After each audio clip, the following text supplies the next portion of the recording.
Welcome to Cycle Breakers and Moneymakers, a podcast for women of color and first gen who are breaking generational cycles and glass ceilings by going places no one before them has ever gone. I'm your host, leadership coach, and eldest daughter of immigrants, Mariela De La Mora. I left a 16-year marketing career to create a multiple six-figure-a-year coaching business as a single mom. Each week, you'll learn how to build unshakable self-trust, become in demand, lead with confidence, and make more money by being more of who you are.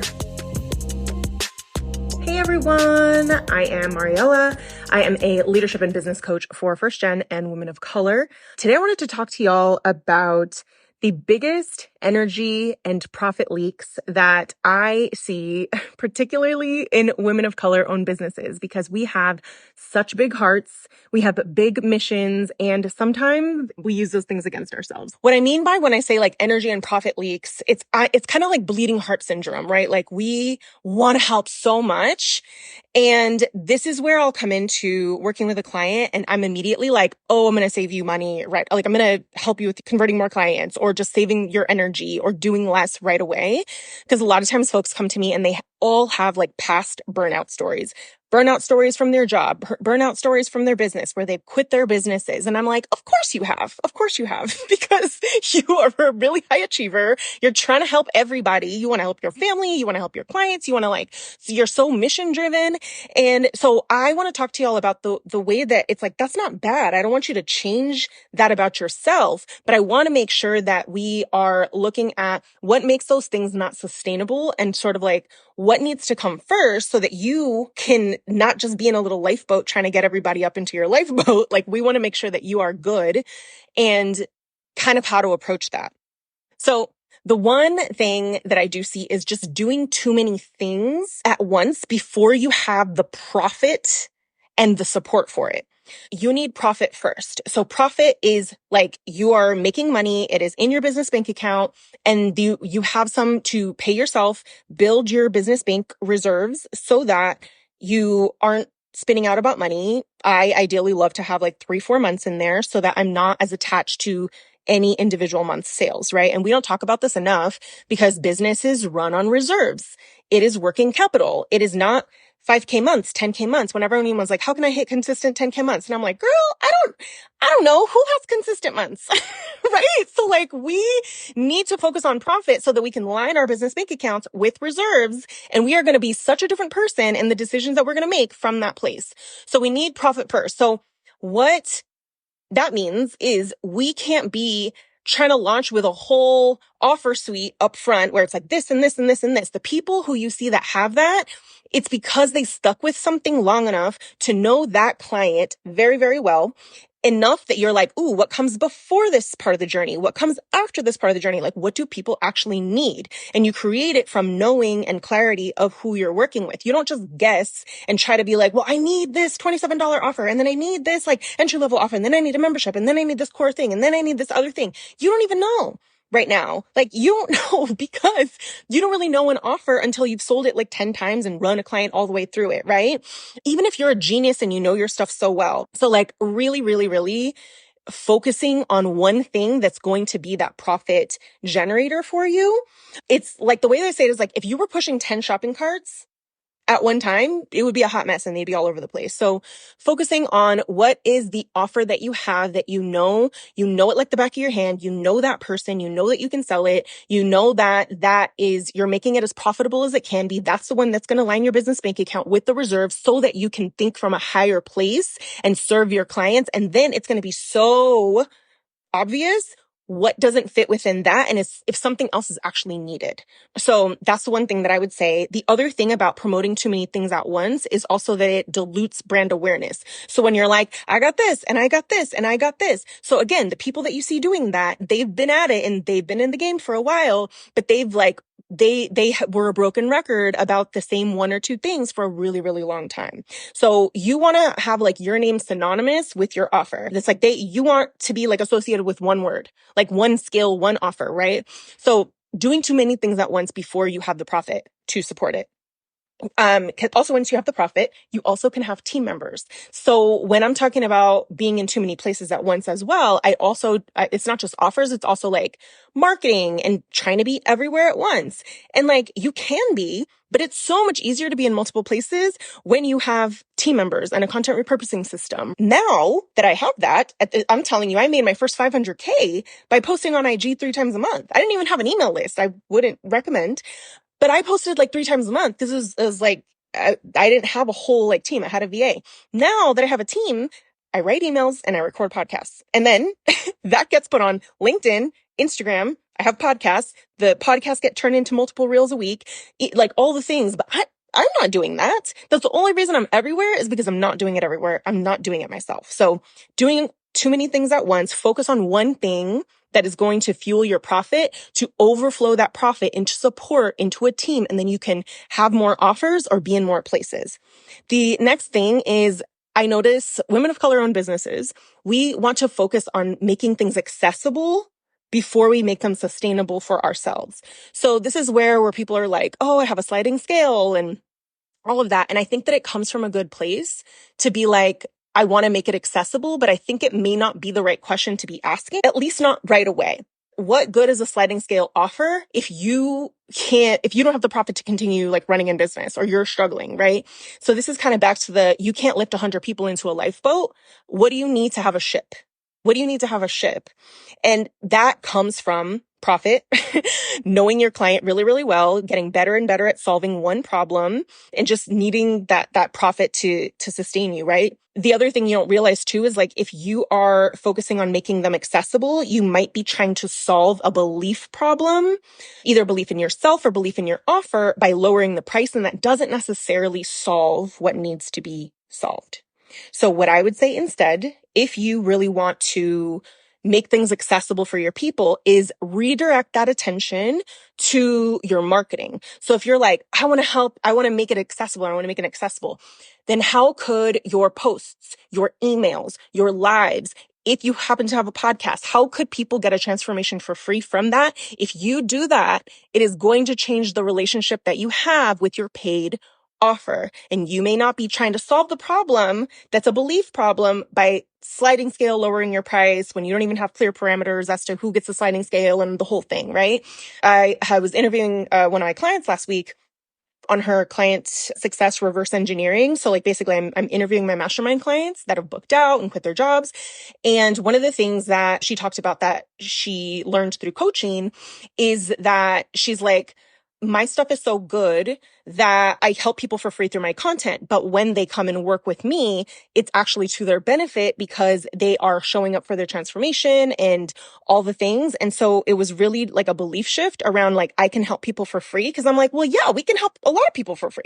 We can help a lot of people with a lot of things for free. Should we do that? Because who's helping us, right? Like we need to make sure to get out of the lifeboat and build a ship. And I think we just need to give ourselves permission to do that.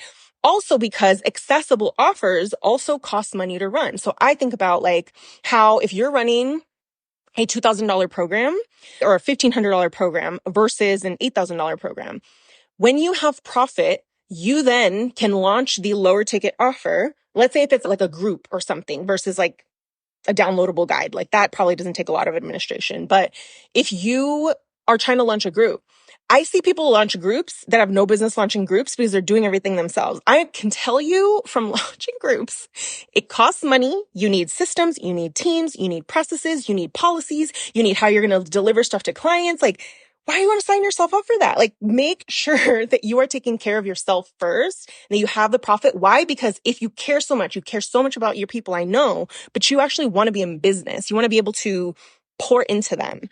And this is like a self-sacrificial like mindset that we learn as women of color, that like we want to help everybody and we want to bring them with us. I just want to make sure that you're doing it in a sustainable way so that you're around and you're taken care of and you're good so your people can actually come with you. So that is the second one, is we focus on making things accessible before we make them sustainable.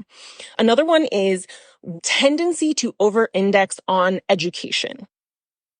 So what I mean by this is you are like, we take the word like value and we interpret it like value is I'm going to run these free workshops and I'm going to like teach and I'm going to have all these things, right? And they're leading like free groups and all the things. And that's wonderful. And then when I'll look at what my clients are doing and I'm like, scratch beyond the surface, I'm just like, where's like the selling in here? What if somebody's showing up to these things and they're like, oh my God, this is amazing. And then they just go off. And then you're like, okay, but what does what you just shared have to do with how you serve people, right? So we over-index on education because we think that that's value. But value is also building a bridge with the things that you just shared and building a bridge back to what does this mean for them? Like, what does this mean? Like all this genius stuff that you just shared in this free workshop, in this email, in this post, you just educated. What does it mean for when they work with you? And I always say, if you're not sure how to do that, just answer the question. And this is why in my program, we do this. In my agency, we do this. Educate, but that's not the only form of value. Spending time, like actual copy real estate on what does this mean when you work with clients is also value. And you literally could do this if you were to look at like an email that you wrote that was, and I'll see this kind of, I don't want to say at the beginning of business, but I will say that if these are people who are like, I'm posting. And then I'm like, but are you selling? That it'll be like 80% of that email or 90% of the email will be telling a story. They'll be motivating, inspiring. They may be teaching a little bit. And at the end, it'll be kind of like a vague, like CTA. And it's just like, hey, like set up a free discovery call, like work with me. And I was like, I don't get the connection between what you just shared and like working with you. So like, let's build a bridge, first of all. And also, if you were to flip it and say, what if 90% of the email was talking about your process? Why you use a certain process, why you have a certain philosophy, why you have a certain approach, what happens when they work with you, what can they expect in the first 30 days? Like those things are also selling because you're explaining like what does it mean to work together. And so that's sometimes we just have to remind ourselves to like flip and say value is not just educating. It is also talking about how we support our clients, how it's different, why we do it that way, right? So I would say build a clear bridge between whatever you just shared in your offer. And if you're doing workshops, fine, do them. You can do some where you're purely like, I'm just going to teach my people. I just want to serve my people. But I sometimes think about how I always like to imagine one person shows up to your workshop and you're such a genius and you just shared all this stuff and they're just eating up everything that you just shared. And then you just leave them hanging, right? It's kind of like if you were to like meet somebody out, and you guys are feeling each other and you're vibing and then you're like, all right, bye. It's like, how do you know? They're probably like, okay, so like, what does this mean for working together, right? So educate, pour into people, like do that. But I'm always like, how are you talking about how you help people though? Don't have it be like a drive-by CTA. So, and I think that we just have thoughts about selling. Many of us have had experiences with selling where we didn't feel super great. And I think that we internalize that instead of being like, no, but how do I want to do it though? Like how could this actually be kind by being clear with our people in terms of how we support them, right? Which kind of comes down to like an indirect number 4, which is our thoughts about selling. So to just like recap, I am sharing this because we are basically in many, many instances, like we're sitting on untapped demand and we're sitting on it, number 1, from our thoughts of selling, and number 2, because we're freaking exhausted, right? Like we have our energy in so many places, like we're so heart-led that we use it against ourselves.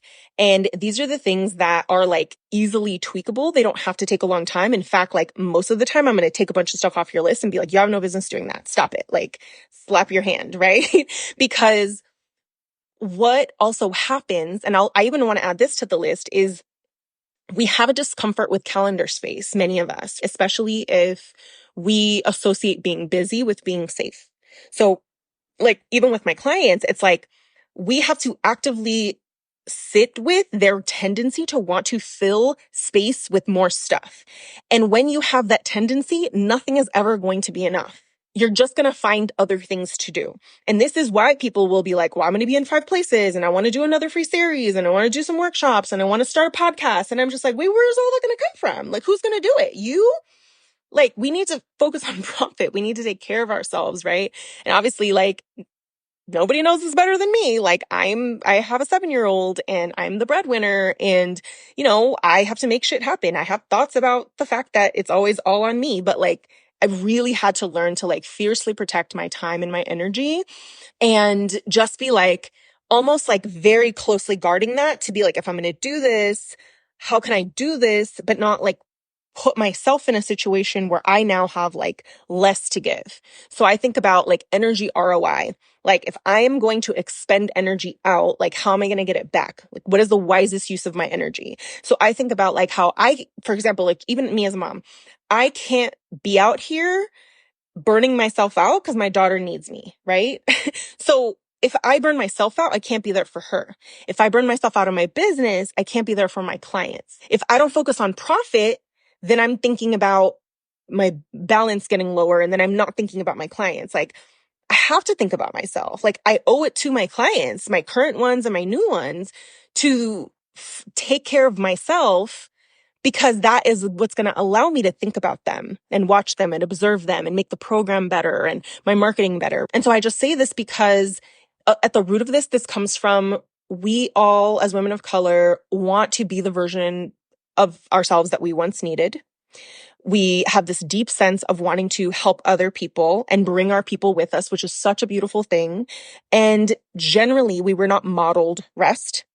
We were not modeled spaciousness. So of course, you're going to come into business and say like, oh, I want freedom and I want flexibility and all the things, and then actually be wildly uncomfortable in the space. Like, I will see this with my clients now, even in reclamation, who are above 6 figures. I have a couple of them. One is on a sabbatical right now, and the other one, we were just talking about calendar space and how like it's literally your job to have days where you're not serving clients. It's literally your job to just be coached on a certain day, just chill out and sit your ass down on other days, to sit down and make business decisions on other days. Like, we need that spaciousness, because at a certain point, your calendar space is more valuable than like what you can output. It's more about the quality of your thoughts. And we won't even allow ourselves to have that if we're just like, I have to serve and I have to like bring everybody onto my little lifeboat, and I have to have a sliding scale and I have to help everybody right now, and I need to have an offer for every single person that needs it. Like, this is exactly a recipe for burnout. So this is what I would say. I'm going to recap. Doing too many things at once, when you don't have the profit or the support for it. Support from team, support from systems. Trying to do too many things. Focus on profit first and simplicity in doing less. Number 2, the focus on, don't do this, but the focus that I've seen is focusing on making things accessible before sustainable. So it's always sustainability before accessibility. If it's sustainable, then you're going to be able to fuel yourself with profit and then go from a place of overflow, and then look at like, do I need to make it more accessible and lower price, or do I just need to deliver it better, help my clients get better results, whatever that is. So that's the second tendency, is we focus on making things accessible before sustainable. And then be mindful of a tendency to over-index on education without building a clear bridge to how you help people. And then I'd say probably the fourth is just notice how you feel in space, like just having time on your calendar, your own discomfort with it, your own guilt about it, because that is also what is an energy leak and what will pretty much be this never-ending cycle where you're never going to feel like you're doing enough. And your brain space, like your brain real estate, is needed in order to solve bigger problems. And you're not going to be able to do that if you're just filling the space and always telling yourself, like, I should be doing more. I could be doing more. I'm like, yeah, you could be doing more no matter what. Like, no matter what, even if you were doing 10 times more, you always could be doing more, right? So like, that's not even a fair barometer to put on yourself. So with that, thank you all for joining me. And I say this because I want more of us to actually carry out our missions of helping our people, but I don't want us to burn out and shut down our businesses and say that like it didn't work or that all the things, because you have to take care of yourself. And just know that we probably weren't modeled this at all. Like, I know I wasn't modeled this. I was modeled freaking self-sacrifice. Like my mom is still like that. She's like that person who's just like, will like not eat and then other people are eating, and like we were just modeled these things, right? And so this is why business is so healing, because it forces us to really look at like our tendencies of what we're bringing with us, and it like heals those parts of us, right? So this is why I'm reflecting it back as a woman of color tendency, because it comes from a well-meaning place. But this is where we are truly building ships. Like if there's any visual that you could take with me from what I just shared, is like, we got to get out of, if we're in the lifeboat too, that means we're in trouble, right? So if we're trying to pull 100 people onto the lifeboat, what do you need to build a ship? What do you need to build a ship? You can help more people, you can solve more problems, and it's not going to be shaky. You got to get yourself out of the lifeboat first. Thank you for hanging out with me. Thank you for bearing with me. I am a very fast talker. This is how I coach, but we get a lot done. All right, y'all, have a good weekend.